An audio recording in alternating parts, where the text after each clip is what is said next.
저는 책을 다 외우려고 하지 않고 그날 읽은 것 중에 딱 한 개의 문장만 기억하려고 합니다. 이번 영상에서도 하루에 한 개씩만 해서 와닿은 문장을 소개하고 추가로 하루 한 개 나다움 질문을 던져보도록 하겠습니다. 나다움 질문에 대한 답변은 댓글로 남겨주시면 다른 분들과 생각을 나누기에 좋고 의견을 다양하게 보면 생각이 확장돼서 시너지가 납니다. 제 답변이 궁금하신 분들은 모임 안에서 톡방 안에서 질문해주시면 됩니다. 물론 이외에도 좋은 문장들이 많기 때문에 추가로 공유하고 싶은 내용들은 영상 뒷부분에서 한꺼번에 말씀드릴게요. 25페이지에 바로 내가 좋아하는 일을 함으로써 행복을 추구하지 말고 내가 해야 할 일을 좋아함으로써 행복을 추구하라 라는 문장이 나옵니다. 이 문장에서 나다움 질문 첫 번째를 던져볼게요. 현재 내가 하고 있는 일을 얼마나 좋아하고 있는지 그리고 현재의 업이 나에게 얼만큼의 행복감을 주는지 생각해 보시면 됩니다. 기억하고 싶은 문장 첫 번째는 21페이지에 있는데요. 필요한 것만 채우는 것이 삶의 전부는 아니다 라는 문장이에요. 저는 이 문장을 처음 봤을 때 너무 멋있는 말이라고 생각이 들었는데요. 우리는 무언가를 끊임없이 달성하기 위해서 살아가잖아요. 하지만 그것만이 인생의 목적은 아니라는 거죠. 반드시 무언가를 달성하고 결과치를 내고 증명해야만 인생이 멋있는 걸까요? 그 부분에 대해서 다시 한번 생각해보는 기회가 되었으면 합니다. 34페이지에 시간을 어떻게 보내느냐에 따라 자신의 가치를 더 올릴 수도 있고 떨어뜨릴 수도 있다라는 문장이 있습니다. 나다움 질문 두 번째는 나는 어떻게 시간을 보내고 있는가에 대해서 생각해 보시면 됩니다. 기억하고 싶은 문장 두 번째는 41페이지에 있습니다. 축복받은 삶은 내가 가진 능력을 마음껏 발휘해서 뒤돌아보면 한치의 후회가 없는 삶이다. 도저히 불가능해 보이는 목표에 도전하고 마침내 그것을 성취했을 때 희열을 느끼면서 발전하는 하루하루 감동하는 삶이다. 저는 여기에서 하루하루 감동하는 삶 라는 문장이 너무 좋았습니다. 여러분은 살면서 감동을 느껴본 적이 언제인지 기억이 나시나요? 이 구절을 통해서 내가 언제 감동받았는지 최근에 그런 일이 있었는지 다시 한번 생각해보는 기회가 되었으면 합니다. 49페이지에 어떤 일을 할 때 높은 몰입도를 유지하기 위해서는 다른 것에 방해받지 않는 연속된 시간을 확보하는 것이 무엇보다 중요하다라는 구절이 있습니다. 나다움 질문 세 번째는 나의 하루 스케줄 중에 다른 사람에게 방해받지 않는 시간대는 언제인지 생각해보는 겁니다. 오전, 점심, 오후 이렇게만 생각하지 마시고요. 정확히 몇 시부터 몇 시까지 방해받지 않는지 그 시간을 찾아내시길 바랍니다. 기억하고 싶은 문장 세 번째는 59페이지에 있습니다. 몰입도가 낮을 때는 노력을 해도 기량이 발휘되지 않고 목표로 했던 계획이 제대로 이루어지지 않는 것이 당연하다. 그러므로 자신을 탓하거나 괜한 짜증을 낼 필요가 없다. 자신이 정신을 차리지 않아서가 아니라 단지 몰입도가 낮아서 그런 것뿐이다 라는 구절이 있습니다. 이 구절을 읽으면서 여러분 모두 자책이나 자기 비난은 잠시 넣어두시고 이렇게 자책이나 자기 비난을 하는 것이 결과를 더 안 좋게 만든다는 것을 알아주셨으면 좋겠습니다. 72페이지에 내가 해야 할 일에 대한 내적 중요성이 커지면 그 일에서 의미와 보람을 찾게 되고 재미를 느끼기도 쉽다. 내적 중요성을 한층 더 올리면 그 일을 하고 싶어서 안달이 나고 그 일이야말로 자신이 진정으로 원하는 일이 된다. 내면 깊은 곳에서 굉장히 중요하고 의미가 있다고 느껴져야 자신의 인생을 걸고 그 일에 몰입할 수 있는 것이다 라는 구절이 있습니다. 나다움 질문 네 번째는 지금 하는 일이 딱히 좋지 않더라도 의식적으로 일의 의미를 먼저 찾아보는 것이 도움이 되지 않을까 입니다. 추가로 내가 스스로 중요하다고 느끼는 일들은 무엇인지에 대해서도 생각해보면 좋습니다. 기억하고 싶은 문장 네 번째는 79페이지에 있고요. 주목할 점은 시냅스는 원하는 방향으로 발달한다는 것이다. 즉 목표를 세우고 노력하면 그 목표를 달성할 수 있는 방향으로 시냅스가 형성되는 것이다 라는 구절이에요. 우리가 해야 할 일은 어떤 목표를 달성할 건지 먼저 원하는 방향을 구체적으로 설정을 한 다음에 그 일을 계속 꾸준히 하다 보면 뇌는 우리가 원하는 방향대로 움직인다는 것이죠. 110페이지에 몰입에 가장 방해가 되는 것은 결과에 대한 집착이나 부담이다. 마음을 비워야 고도의 몰입이 가능하기 때문이다 라는 구절이 있습니다. 나다움 질문 다섯 번째는 평소에 과정보다 결과에 더 집착하면서 살지 않았는지 점검하는 것입니다. 오늘 범위 안에서는 기억하고 싶은 구절은 따로 없었고요. 나다움 질문 추가로 하나를 더 드리자면 98페이지에 있어요. 자신의 영향력을 벗어난 결과에 몰입하지 말고 자신의 영향력 안에 있는 의사결정 과정에 몰입해야 한다라는 구절이 있습니다. 평소에 나는 통제 가능한 것들에 집중하고 있는지 점검해 보시길 바랍니다.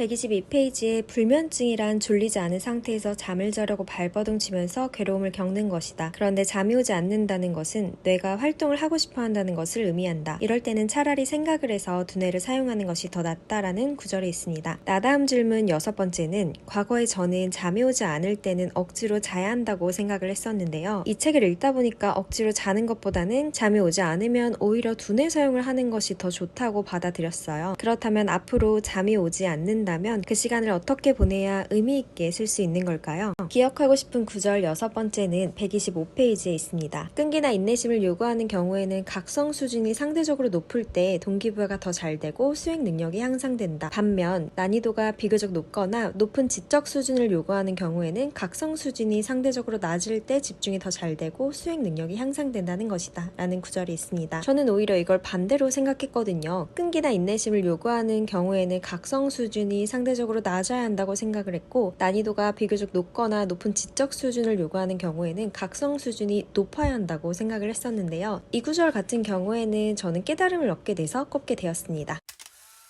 7일차 범위에서는 딱히 기억하고 싶은 구절이 있다거나 나다음 질문을 던질 문장이 없어서 넘어가도록 하겠습니다.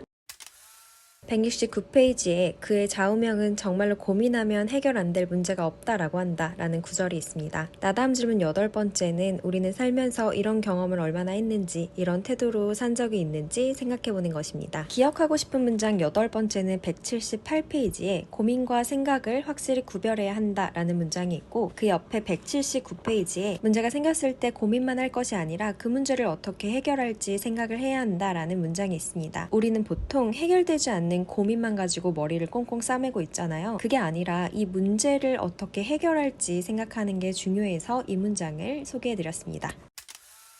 201페이지에 바쁘게 보내며 열심히 하긴 했지만 혼신을 다하지는 않은 것이다 라는 구절이 있습니다. 나다음 질문 9번째는 우리도 이렇게 살고 있지 않은지 생각해볼 필요가 있는데요. 바쁘게만 지내고 열심히 하기는 했는데 무언가 정말 죽을 만큼 최선을 다했나, 요거에 대해서 생각을 해보셨으면 좋겠습니다. 9일차에는 기억하고 싶은 문장은 딱히 없어서 넘어가도록 할게요.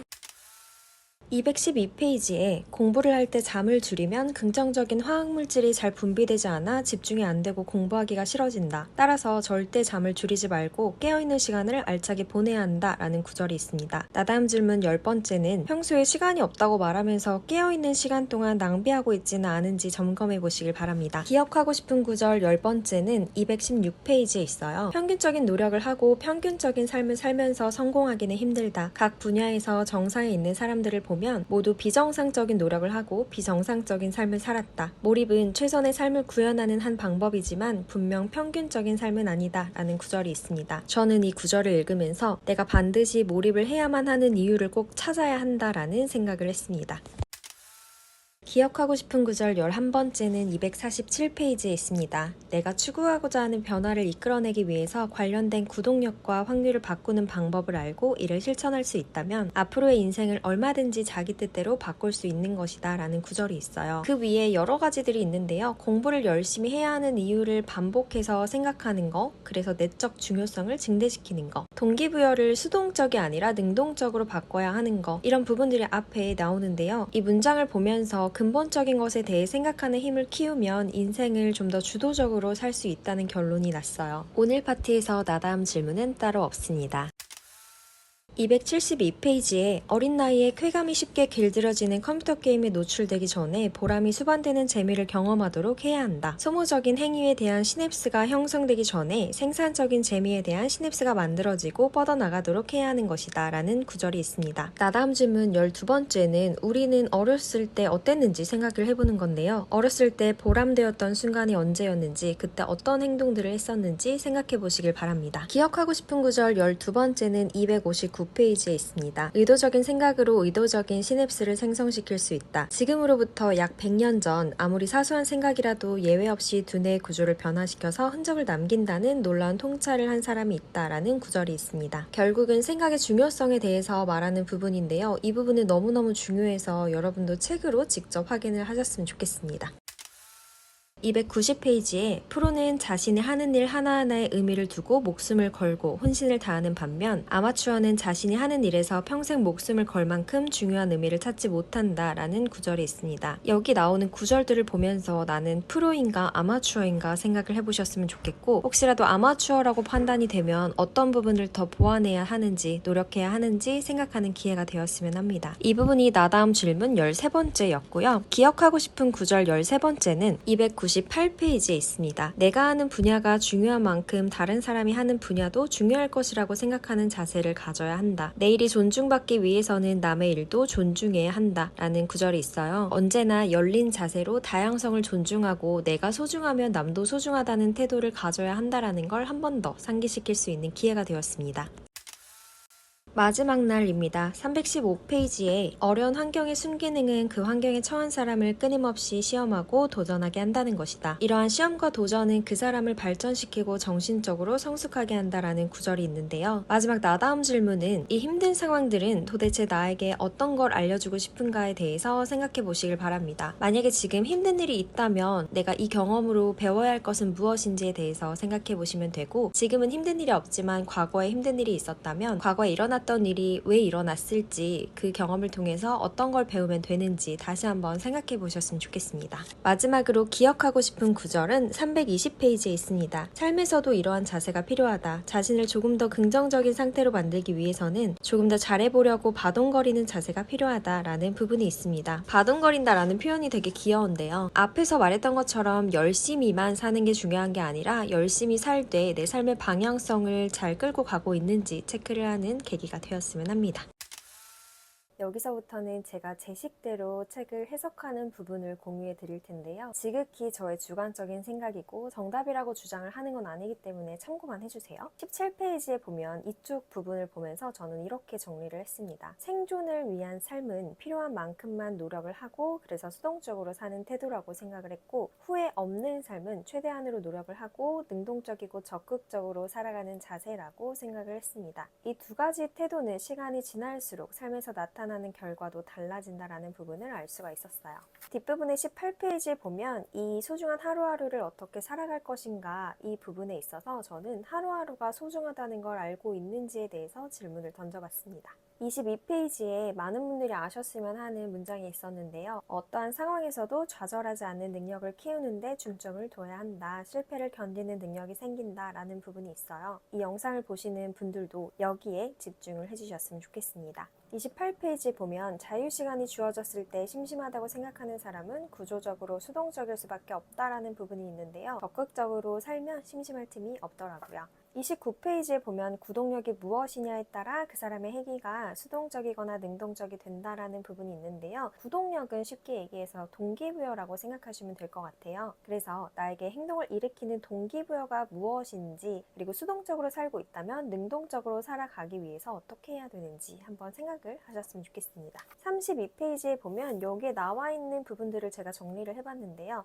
창의성은 결국은 희소성을 높이는데 그게 경쟁력이 된다. 창의성 있는 사람이 되면 나의 가치는 올라간다라는 뜻이 돼요. 거기에 두 가지 질문을 할 수가 있는데, 지금 내가 하는 일이 언제든 다른 사람으로 대체될 수 있는 상황인지에 대해서 생각해 보는 거고, 대체되지 않기 위해서 어떤 노력을 할 수 있는가에 대해서 생각해 보셨으면 좋겠습니다. 바로 옆에 33페이지에는 답이 보이지 않아도 포기하지 않고 계속해서 문제를 풀기 위해 생각하는 것이 지적 능력을 100% 발휘하는 방법이다 라고 나와요. 답이 보이지 않을 때 보통은 다들 도망가시잖아요. 여러분은 어떻게 행동했는지 한번 돌아보시길 바랍니다. 41페이지에 보면 진정으로 좋아하는 일은 스스로 노력해서 만들어가는 것이다 라는 구절이 있는데요. 요즘은 내가 좋아하는 일을 찾은 다음에 거기에 혼신을 다할 거야 라고 생각하시는 분들이 많더라고요. 하지만 좋아하는 일이 눈앞에서 손 흔들면서 기다리고 있지 않아요. 그렇기 때문에 지금 내가 하는 일부터 좋아해보면 어떨까라는 생각이 많이 듭니다. 55페이지에 보면은 하루하루의 상당 시간을 괴로움 속에 보내게 되고 일이 지긋지긋하게 느껴진다라는 부분이 있어요. 그래서 제가 여기에서 적어놨던 게 회사에서 근무할 때 시간이 빨리 가지 않는 이유는 집중이 잘 안 되는 환경이라서 그랬구나 라는 것도 적어놨고, 지금 내가 집중하기에 방해가 많은 편인지 생각을 해보고, 방해가 많다면 어떤 부분을 노력해서 이겨낼 수 있는지도 생각을 하셨으면 좋겠습니다. 61페이지에 보면 이 내용들을 정리한 거예요. 삶을 즐기기 위해서는 아주 쉬운 것부터 시도를 하는 건데 100% 좋은 결과가 나올 수 있는 그렇게 아주 쉬운 거를 시도를 해보시면 되고, 두 번째는 어느 정도 초반에 익숙해지기까지는 당연히 힘들고 어렵다는 걸 인정하면 됩니다. 그리고 가장 공유해드리고 싶었던 부분은 259페이지인데요. 제가 이 부분을 아예 체크를 해놨어요. 생각 하나하나가 뇌 구조를 쉬지 않고 바꾼다. 좋은 생각이든 나쁜 생각이든 뇌의 배선을 만든다. 같은 생각을 여러 번 반복하며 습관으로 굳어버린다.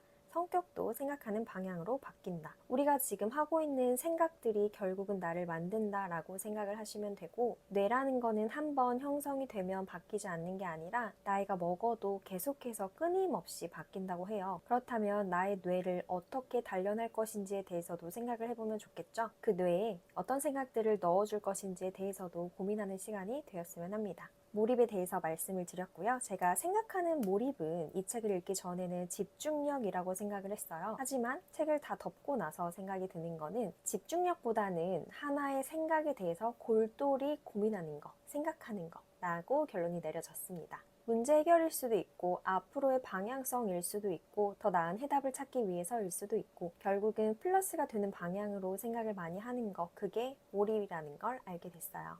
이거에 대해서 다른 해석이 있다면 댓글에 달아주셨으면 좋겠습니다. 지금까지 영상 봐주셔서 감사합니다.